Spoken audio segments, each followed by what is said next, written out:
Hello everyone. आज हम लोगों के सामने एक बहुत ही बड़ा जो सवाल है वो है कि ये स्ट्रीम सिलेक्शन कैसे करें। क्योंकि आज तक जो होता आया है वो है कि बच्चे बोर्ड एग्जाम्स देते थे और उनके रिजल्ट्स के अकॉर्डिंगली वो लोग एडमिशंस लेते थे। बट अब जब इस सिनेरियो में बोर्ड एग्जाम्स ही नहीं हो रहे हैं तो फिर स्ट्रीम सिलेक्शन करना भी एक चैलेंज बन गया है। तो इसी चैलेंज को दूर करने के लिए जरूरी सबसे पहले ये है कि हम ये समझे कि आखिर ये स्ट्रीम्स होते क्या है और इनमें हमें किस तरह की पढ़ाई करनी है। क्योंकि कई बार देखा गया है कि बच्चे और पेरेंट्स दोनों ही सिर्फ परसेंटेज के बेसिस पे अपना स्ट्रीम सिलेक्ट करने के लिए बोलते हैं, लेकिन और भी बहुत सारी चीजें हैं जिन्हें कंसिडर करना इंपॉर्टेंट होता है, जैसे पर्सनालिटी हो गई या इंटरेस्ट हो गया। लेकिन उस इंटरेस्ट को जानने के लिए भी ये जानना जरूरी है कि ये स्ट्रीम्स आखिर आपको कौन से सब्जेक्ट्स ऑफर करते हैं और क्या पढ़ना है इन स्ट्रीम्स में आगे चलकर, जो कि आपको आगे करियर बनाने में हेल्पफुल हो सके। So just go, let's take a look at it. So now we are talking about stream selection.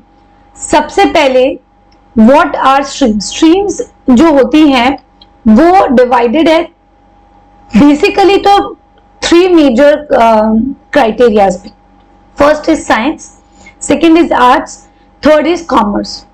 Now अभी वोकेशनल और न्यूट्रल क्या है मैं भी आपको बताऊंगी, but before that let's have a look at what science has in it. So first, science is a systematic investigation and study of all natural phenomena and occurrences. अभी जो नेचुरल फिनोमेना और occurrences है, जितने भी हमारे आसपास में हम देखते हैं प्रकृति से रिलेटेड या नेचुरली जो चीजें डेवलप होती हैं, ग्रो होती हैं, वो किस तरीके से होती है, भले ही वो ह्यूमन बीइंग हो, भले ही वो एनिमल हो, भले वो प्लांट्स हो।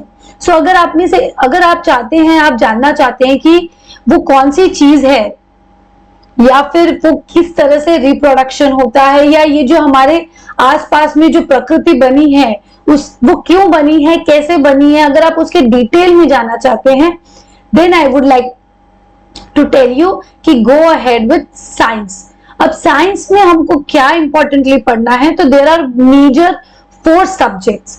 First is maths, chemistry, physics and biology.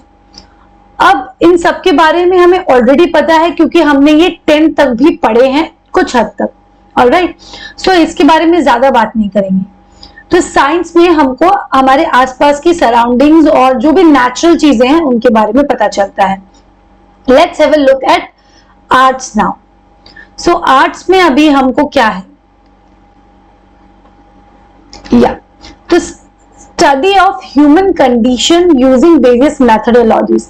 अब आर्ट्स में क्या है कि आज तक जो बिहेवियर होता है ह्यूमन बीइंग का, arts is a study of only human being and it's behaviour.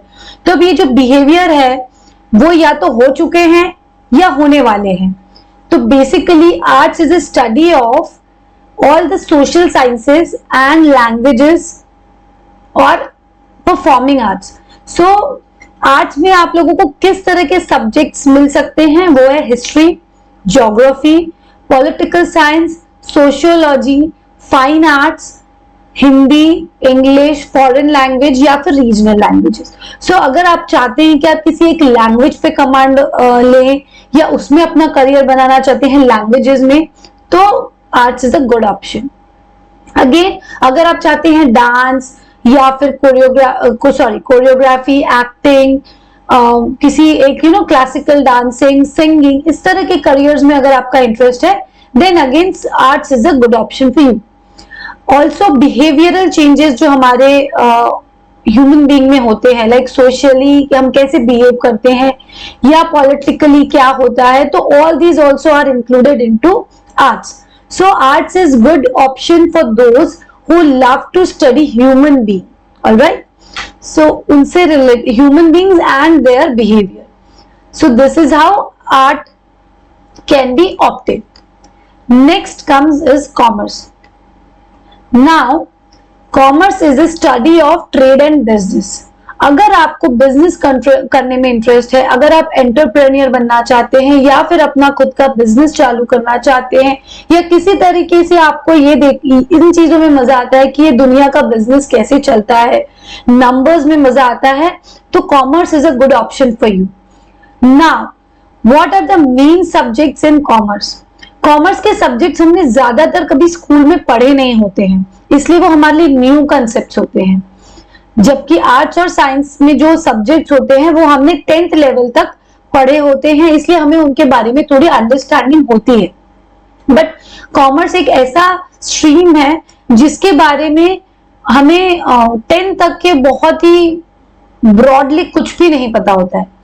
So main subjects in commerce are management, finance, accounts, business organisation, secretarial practices, maths, cost and works accounts, economics and entrepreneurship. So these are the broad category of subjects which you can see in commerce field.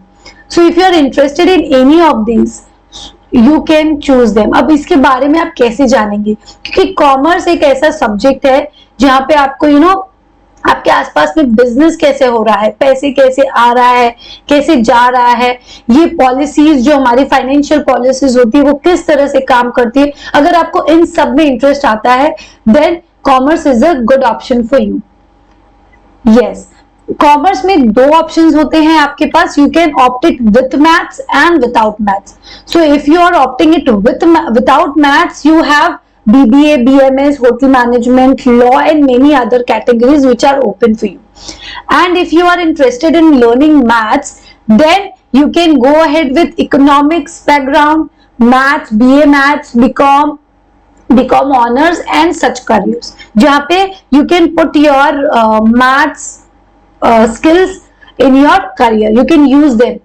So there are different areas where this commerce can be clubbed with maths and can get you into a very good career too.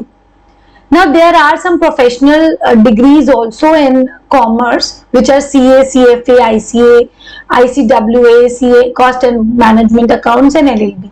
So all these can be considered. All right. Now what is vocational careers या what is vocational means? I know कि many of you have not even heard about it. What is vocational? Vocational careers या vocational जो सब होता है वो generally based out of आपकी practical knowledge पे। जनरली हम जब जो डिग्री कोर्सेज करते हैं उसके अंदर हमें प्रैक्टिकल नॉलेज दी जाती है and then they are followed by some internship और प्रैक्टिकल नॉलेज अगर आपको चाहिए तो you can go ahead and do the job.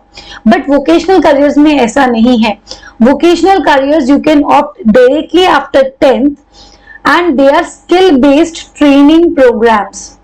All right, ये कोई डिग्री कोर्सेज नहीं होते हैं, these are called diploma courses. So these are mostly technical and career oriented या फिर एक कोई particular चीज में आपको ट्रेनिंग देने के लिए, एक स्पेसिफिक ट्रेड या ऑक्यूपेशन में आपको ट्रेनिंग देने के लिए डेवलप किए गए कोर्सेज हैं। सो वोकेशनल कोर्सेज में सारे, like for example engineering, you can do BE engineering mechanical, and if you want to opt for a vocational course you can again do diploma mechanical. So वो short term course होता है जिसमें आपको directly practical training दी जाती है rather than theoretical knowledges. Okay, vocational courses जो भी लोग करते हैं वो सिर्फ इसीलिए करते थे आज तक क्योंकि उन्हें डायरेक्टली फाइनेंशियल एड देनी होती है अपनी फैमिलीज को, या फिर उनके पास इतना टाइम नहीं होता है कि और मनी भी नहीं होता है कि वो पूरा करियर मतलब पूरा डिग्री कोर्स करे and then should go ahead. लेकिन अब ऐसा कुछ भी नहीं है। If you are interested in anything you can opt for a vocational course along with your degree courses also, so that will be a value addition to your career. All right, so this is all about vocational courses. Now what are neutral careers? Neutral careers generally वो careers होते हैं जिनके अंदर you can enter from any field, be it science, arts or commerce. कोई भी अगर stream आपने select किया तो you can enter these neutral careers. Few examples of these neutral careers are law, hotel management, masters in management, then defense, armed forces and such other courses. ठीक है, psychology, these are the few neutral courses जो आप किसी भी stream से आकर you can opt into these neutral careers. All right, so these are the major streams you can say which we can take into consideration.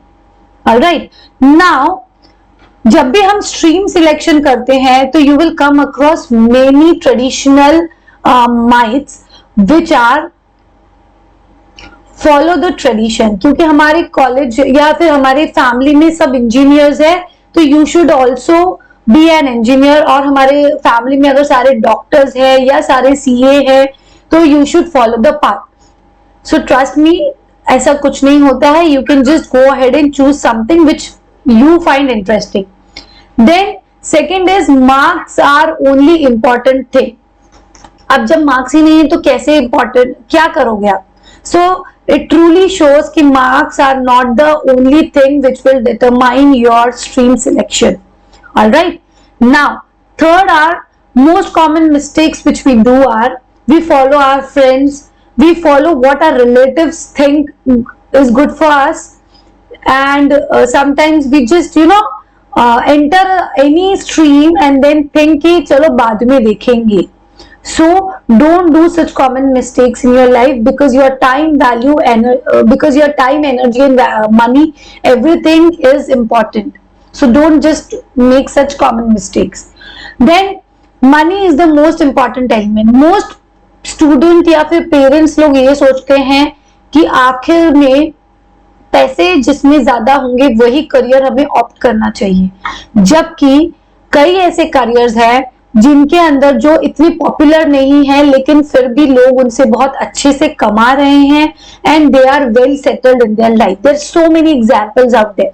So you just don't need to think about money at this point of time. अभी आपका जो criteria होना चाहिए वो ये होना चाहिए कि आपका इंटरेस्ट किस चीज में है and what are you good at, what there is something which you might be interested right from your school. कुछ सब्जेक्ट्स होंगे जो आपको बहुत पसंद होंगे एंड कुछ ऐसे होंगे जिसमें आपको डिफिकल्टी होगी. So my suggestion to you is, अगर 10 तक ऐसे कोई सब्जेक्ट्स है जिसको आपने बड़ी मुश्किल से पास किया है तो don't take career which can lead you to those subjects again. Yes, choose subjects wisely जिसमें आपका इंटरेस्ट हो, जिसमें आपका स्कोर्स भी अच्छा हो और जिसके अंदर you want to make career ahead. So do consider few points before you take any stream. Alright, now this is the most important myth कि science the difficult, arts and commerce are very easy subjects. No, it is not true at all. All three streams have different subjects. All three streams have different commitments. So you cannot say कि science is difficult and commerce or arts are easier than do. All right. Some degree courses or some professional careers in commerce are also difficult, like CA, CFA, और अगर आप actuary में जाएंगे तो these are the most difficult careers in commerce as well. और arts में भी अगर देखेंगे तो आर्ट्स में not be too theoretical because it is based out of human behaviour, but yes, performing those careers is a difficult task again. So it's just a myth कि science is a difficult and arts and commerce are easy one. Now next is science is a prestigious stream, others are not. तो भूल जाओ इस बात को, because ये बहुत ही पुरानी चीज थी कि जब साइंस लेने वाला बच्चा कंसिडर करते थे कि this is he is an intelligent one, और जिन लोगों ने कॉमर्स या आर्ट्स लिया है तो he is not intelligent. We have many examples out there in the market जो लोगों ने पढ़ाई भी नहीं की है फिर भी they are very successful and they are very prestigious, they hold a very prestigious position in the society. So don't ever think like that. All right, now high score percentage leads to success and better career. This is again a very big myth जो कि अब तो हो ही नहीं सकता because board exams नहीं है, but otherwise also high scorers lead a better career, ऐसा कुछ नहीं है. Even if you are a low scorer और average scorer, you still have many good career options available. So all you need to do is take proper decision, take systematic planning in career planning, so that you can understand how you can go ahead and what can you do in that particular career to grow yourself। Marks का कोई relation ज्यादातर नहीं होता है, ऐसा नहीं है कि बिल्कुल नहीं होता, but even if you are an average student और a low scorer, there are many career opportunities which can lead you to a successful life. अब क्वेश्चन है कि कैसे। So there are few techniques जिससे आप आइडेंटिफाई कर सकते हैं कि आपको किस करियर में जाना चाहिए और किस करियर में नहीं। So these are mostly scientifically proven methods which you can go ahead and take. First is you need to know कि आपको क्या पसंद है करना and what skills you would love to develop. So you need to have that matching in your matching when you are taking any decision. Second is ikigai. Ikigai, I don't know how many of you would have heard about it, but it is a Japanese concept that means reason of being, कि आप यहाँ क्यों हैं। तो अगर आप ये समझ सकते हैं कि आप यहाँ क्यों हैं, आपका कौन सा पर्पस है जिसको आप सॉल्व करना चाहते हैं, तो you will be in a better position to take your decisions.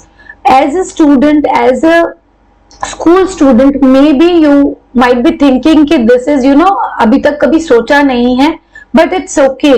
You still have time. You can go ahead and think about it, because finding an ikigai is a process. It's not an overnight thing which you can do. All right. So you need to take some steps. You need to do it systematically. This is also one of the thing which you can do to understand how can you choose a particular stream or a career. Next comes a personality test, IQ test, जहां पे आपको market में अगर आप देखेंगे तो there are so many test available जो actually जज करेंगे आपको आपके IQ पे या फिर आपकी पर्सनालिटी पे कि आपको किन करियर्स में जाना चाहिए। Yes, next come the psychometric test. Psychometric tests are generally considers your interest, your personality, your aptitude, यानी कि आपका स्कोर्स कंसिडर करते हुए आपका एप्टीट्यूड और आपकी पर्सनालिटी इंटरेस्ट को कंसिडर करते हुए these three elements are the major factors which should, you know, these are the major factors which you should consider when you are choosing your career. So taking a psychometric assessment is also a very good option. Next is personal assessment. ना personal assessment कैसा होगा, जब आप किसी career counsellor के पास जाएंगे और 1-to-1 काउंसलिंग करेंगे, he can better assess you कि आपको क्या करना चाहिए क्या नहीं करना चाहिए। पर्सनल असेसमेंट ऑल्सो मीन कि when you can think about yourself कि मुझे अपने लिए क्या चाहिए, मुझे क्या करना है। It may take a few efforts from you, but then again you can go ahead with that. Alright, so next come 1-to-1 counseling where you can get actually the clarity कि आपको, because you know as a student or as a parent, if you are a parent you will not have you know knowledge about all the fields, क्योंकि आज इतना dynamic हो चुका है सब कुछ कि रोज करियर चेंज हो रहे हैं, उनका करियर का फ्यूचर स्कोप भी बदल रहा है एंड न्यू करियर्स आ रहे हैं। सो जब हमने या फिर आपने एज अ पेरेंट पढ़ाई की होगी तब बहुत ही डिफरेंट सिनेरियो था और आज बहुत ही डिफरेंट सिनेरियो है। तो it is important to understand and accept it कि इट इज पॉसिबल कि even though you might be you know at some good position in your career, but आज के जो करियर्स है उनको अलग अंडरस्टैंडिंग चाहिए और उनके लिए कुछ अलग फील्ड्स है जहां पे वो लोग एंटर कर सकते हैं। So by 1-to-1 counselling you will get clarity on those new careers, also you will get to know about them. जो हमने आज तक सोचे नहीं थे वो वाले ऑप्शंस भी ओपन हो जाएंगे, क्योंकि there are you know few careers जो कि बहुत पॉपुलर होते हैं और देयर आर फ्यू करियर्स जो बहुत पॉपुलर नहीं होते हैं। फॉर एग्जाम्पल अगर हम देखें तो CA, engineering, doctor, then MBA, these are few common very popular careers, ठीक है, but there are many careers which are not very popular but they play a very important role in the society and they can get very high paid professional jobs also. So it is important to first understand कि हमारे पास कितने options है, so that we can choose one out of those options available to us. Now, one-to-one counseling will also help you in identifying the best available path as per your aptitude, as per your personality, and as per your interest. So if you are someone who thinks कि why you need to do all this thing, या फिर हमें क्या जरूरत है career counsellor के पास जाने की या कुछ भी, of course you can go ahead and take your decision, but make sure कि अगर आपके वो 2 साल 3 साल जब आपने कोई डिग्री लिया और अगर आपको वो समझ नहीं आया तो आप क्या करोगे. It's important because you must always have a clear career pathway so that you can go ahead and do it and just do it in the right way. इधर उधर घूमने की जगह इधर उधर किसी को पूछने के बजाय अगर आप किसी प्रॉपर सिस्टमैटिक प्लानर के पास जाएंगे या काउंसलर के पास जाएंगे तो he will be able to give you better clarity on your concepts. So this is all for now, and this is how you must also take your career decision. I hope that will be helpful, and if you have any suggestions or queries, just check the description box and you can just write to me. Thank you. Thanks a lot. Myself, Richa Gupta, millennial career expert, would love to help you and guide you on your career journey ahead. Thank you very much.